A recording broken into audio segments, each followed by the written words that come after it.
What's going on, everyone? In today's video, we're going to be buying books on Amazon with the intent of reselling them on Amazon. Now, this video is a little different because I'm in Italy, not in the United States currently, but that doesn't matter. I can still buy books on Amazon on the US marketplace and sell them on the US marketplace. And the reason for that is because, well, I live in the United States and I have a US address, which allows me to sell in the US marketplace. And I have a prep center that's in the United States. So I don't physically need to be in the US in order to sell books on Amazon. And a lot of you out there who might have come across these videos of online book arbitrage, you don't have to live in the United States to do this. You could live in Canada, you can live in the UK. I would still recommend selling on the US marketplace because the US marketplace has a much larger book category than the UK or Canada. But as long as you have a US address and you have a prep center in the US, I mean, that's all you really need.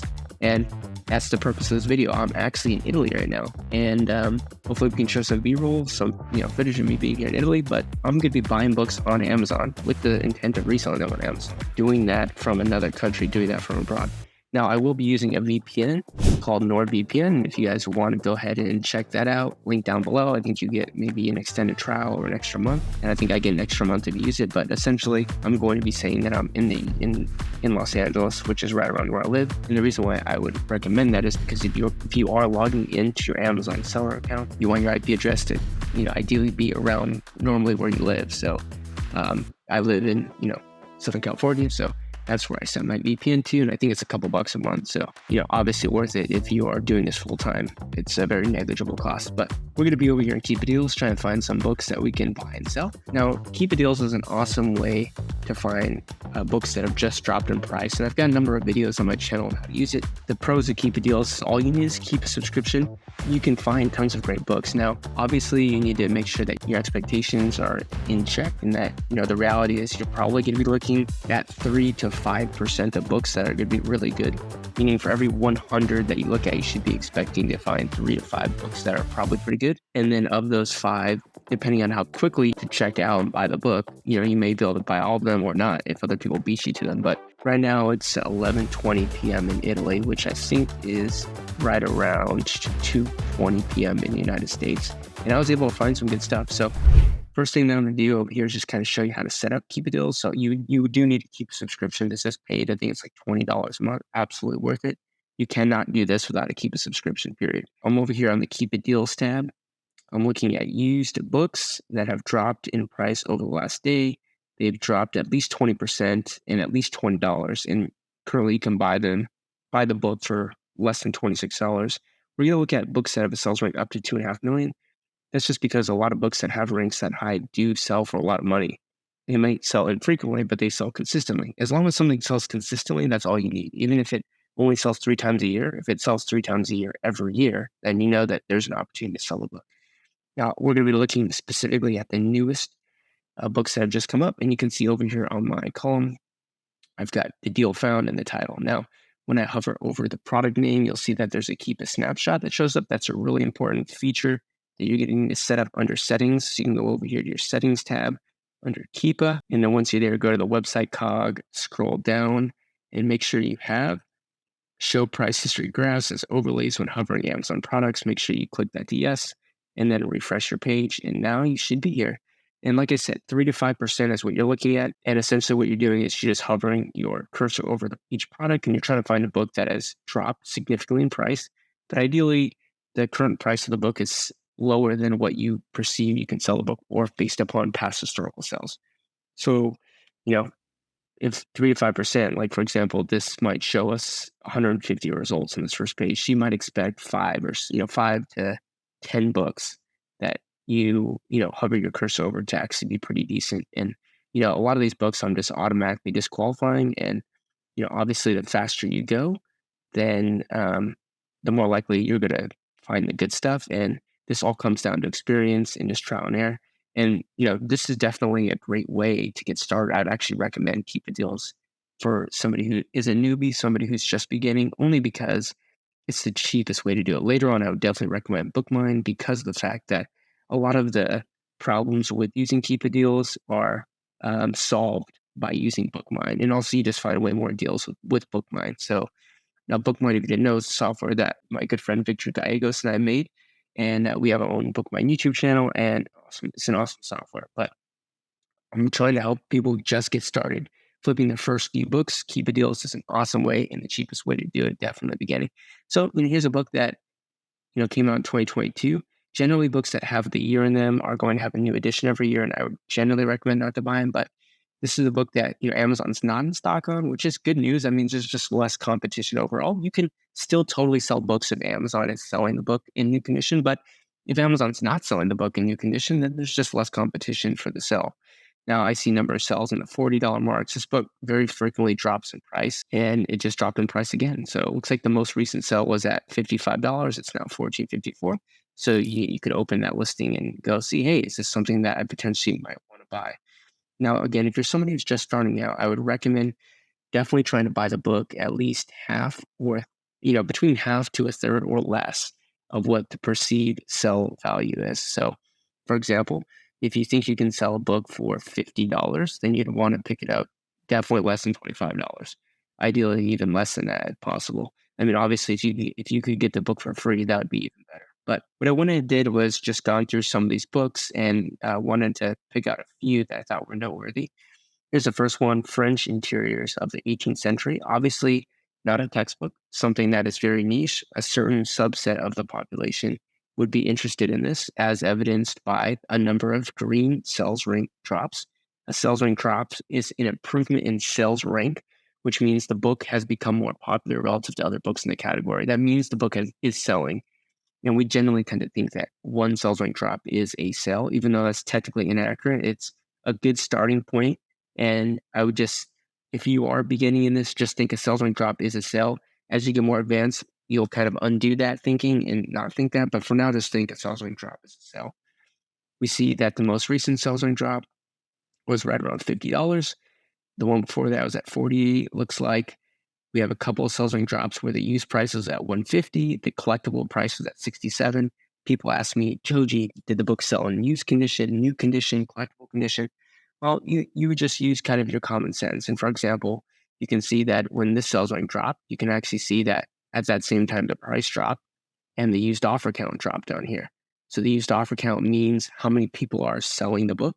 So if the used offer count dropped, but the collectible offer count didn't drop, and the used price also happened to drop a lot during that time, you'd assume, using just common sense, that probably the used book price of $70 sold rather than the collectible price of $67. Now, if you look at this sale, you actually see that the difference in price between the collectible price and the used price is $159 for the used price and $67 for the collectible price. That's a massive difference.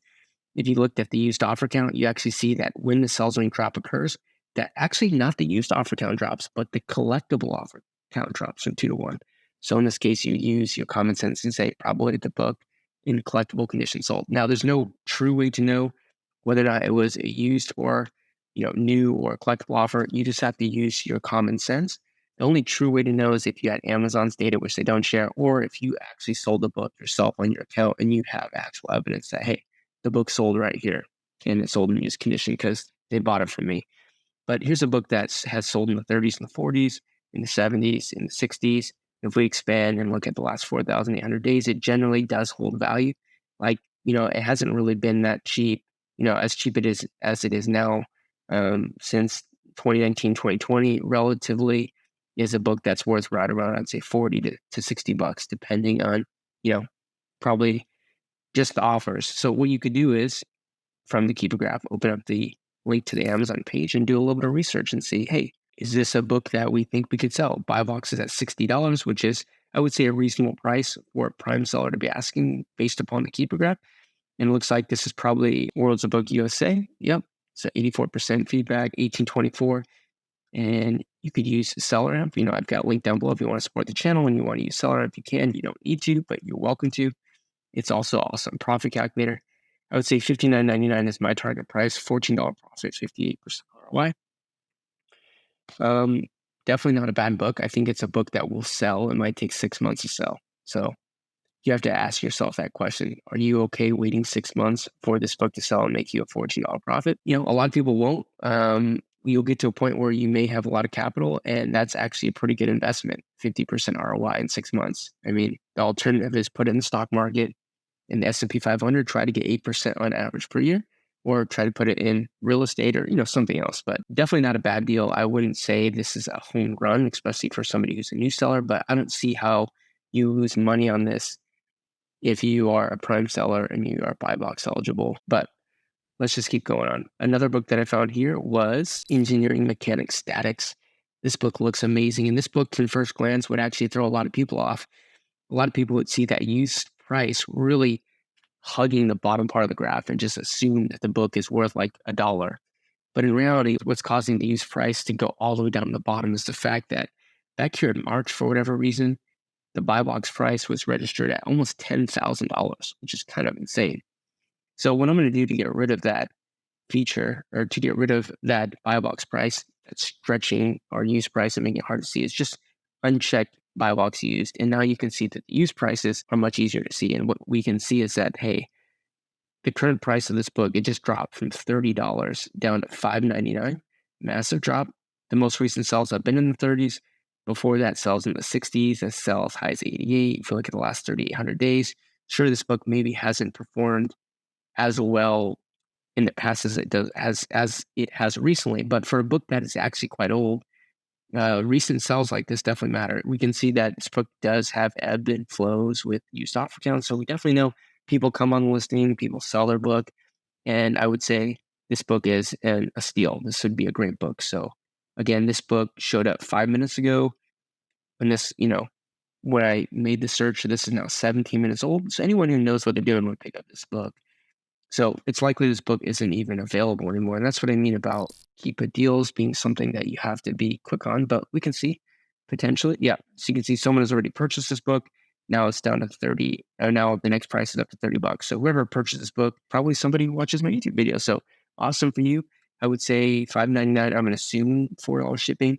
So we'll say $11. My target price here would be probably, I see a lot of sales in the 60s, probably around $69.99. You're talking about 300% ROI. That is a book I would absolutely recommend you should buy. So awesome book there. And again, eventually you will want to graduate from Keepa Deals just due to the fact that there's such a low percentage of books really through Keepa Deals that you will end up purchasing. And so it's a grind. You're going to have to be on this all the time. You're going to have to, and that's a good thing. In the beginning, you do need to grind. You do need to learn how to buy books on Amazon, how to resell them on Amazon, and you want to do that the cheapest way possible. But, one of the downsides is that you have to be here and get rid of all the junk. And getting rid of all the junk is what is time consuming. Like it's the part that is tiring. If you're thinking of somebody who goes to the library sales or thrift stores and scans books, the tiring part is scanning all the junk. That's why Victor and I made BookMine. We wanted to take the books that we think would be great from things like Keepa Deals and Keepa Product Finder, but then get rid of all the junk. And so, that's why I would recommend if you do get to the point where you're like, you know what, I'm buying 5 books a day, I'm buying 10 books a day, where you are actually getting serious, then hop on over to BookMine, try a free trial BookMine. What we're going to do is show you the best of the best books. And, if you think that you watch these videos and I give you a ton of value, I'm not lying to you. Like, go try out BookMine, go try it out. It's an awesome software. And what I love about it is it gets rid of the overwhelming majority of books you never want to look at, which is what you have to get rid of when you're doing Keepa Deals. And again, I'm not saying Keepa Deals is bad. It's actually an amazing tool and you should use it, especially if you're just in the beginning part. But when you get to the part where you have more capital and you have less time, you need to spend that time more wisely, spend that time looking at better products. In the beginning, when you have less capital, you have more time. So you can spend, an extra hour when you're sourcing, going through and getting rid of all the junk. And that's fine in the beginning. That's what I did to build up my inventory. But in any case, I hope this was really helpful. We found quite a few awesome books here. Here's another one, by the way, that I had shown that has a little bit of has a little potential. $25. It just dropped from 58 down to $25. We have some sales in August, September. You can see how the offer count dips quite substantially. There are some sales what looks like in the 50, 60 range, some sales in the 40s. Recently sold 58, and this book is essentially at its close to its cheapest price ever, which is good news. It has sold for a lot more in the past. Clearly has that August pattern, and one of the reasons why I said I think this is a good book to pick up and has potential. There's really 2 reasons. Is that the best time to sell this book is August, September, based upon the historical keep graph of this book generally selling in that time. And then also the used offer count today is at 17 when it was at 23 last year. So you also have fewer offers coming on this listing. So this should be an example of a book that, depending on the other prime offers, I would highly consider buying. And this is a book that came out in 2020, by the way. So it's a very recent textbook, probably doesn't have a new edition. Generally, if there's a new edition, it'll be attached here. But what I would do is just quickly see, okay, well, what are the prime offers at? You can actually see that the $25 off, the first one's a teacher's edition copy. So we wouldn't want to buy that one. We'd want to buy this one here. Very good copy, 95% feedback. That's good. $25.98. Let's see if there's any prime offers here. Looks like we have a couple prime offers at 57. We actually have tome dealers at 17. So this person has 17 in stock. I haven't had run too much in tome dealers. I'm pretty sure that they don't take prices. So the fact that they're 17, I'd probably actually skip this book. But if, let's say, it was just one and maybe two copies, like Rock City Books has two, I'd probably still try to sell in the 60 to 70 range. I mean, Rock City Books is on listing as well. So these are the extra kind of things that, as you get more experience selling books on Amazon, then you will, learn these things like, oh, there's certain sellers you want to avoid. And anyways, that's for another video. I've got a bunch of videos on my channel to help you with that. I really hope you enjoyed this video. It's all about how you can source books on Amazon, even when you're not based in the United States. Doesn't matter where you live. As long as you have a Wi-Fi connection, yeah. Even if you're on the moon, as long as you have a connection to planet Earth, then you could buy books on Amazon, resell them on Amazon for profit. So I hope you enjoyed the video, and I'll see you guys on the next one.